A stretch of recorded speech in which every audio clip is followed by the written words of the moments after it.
La dernière 2 semaines, c'est comme la montagne russe d'émotions. Mon ville, c'est une ville qui, une fin de semaine, normalement, c'est 20-25 personnes assassinées, juste le fin de semaine.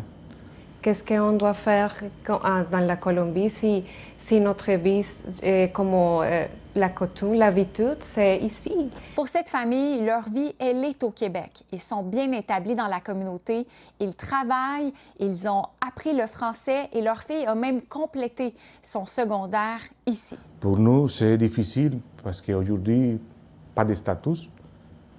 Et ma fille, pas possible de continuer son rêve d'étudier radiologie. Comme parent, c'est vraiment difficile. Monsieur Wagner-Giraldo a subi une importante chirurgie le mois dernier à la suite d'un accident de travail. Son équipe de réhabilitation croit que son retour en Colombie nuirait à sa convalescence. Ça fait tout de même 30 ans que je suis physiothérapeute. C'est la première fois que je vois ce type de chirurgie. On en entend parler dans des formations que ça existe d'enlever une côte pour ce type de problématique-là de défilé thoracique. C'est un chirurgien vasculaire hyper spécialisé qui fait ça. Il n'y en a pas 12 au Québec. Il doit avoir des suivis médicaux par rapport à sa situation. Pour une avocate spécialisée en immigration, il est minuit moins une pour agir dans ce type de dossier. Ce qu'on remarque comme pratique de la part des services frontaliers, c'est qu'ils retiennent les décisions humanitaires et des évaluations de risque avant renvoi en convoquant les personnes 3, 6, des fois 9 mois plus tard. Et là, on leur donne tout en même temps.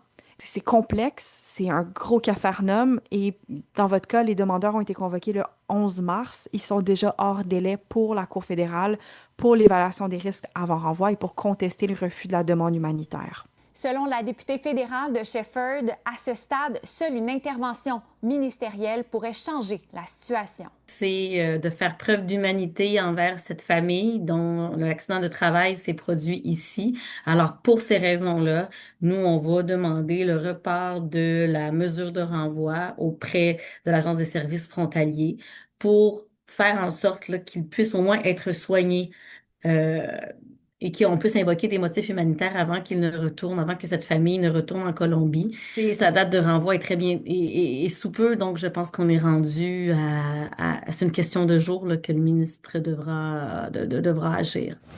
Si pas possible, rester au Canada légalement, nous devons quitter le 13 avril. À Granby, Alexandra Paré pour Nouveau Info.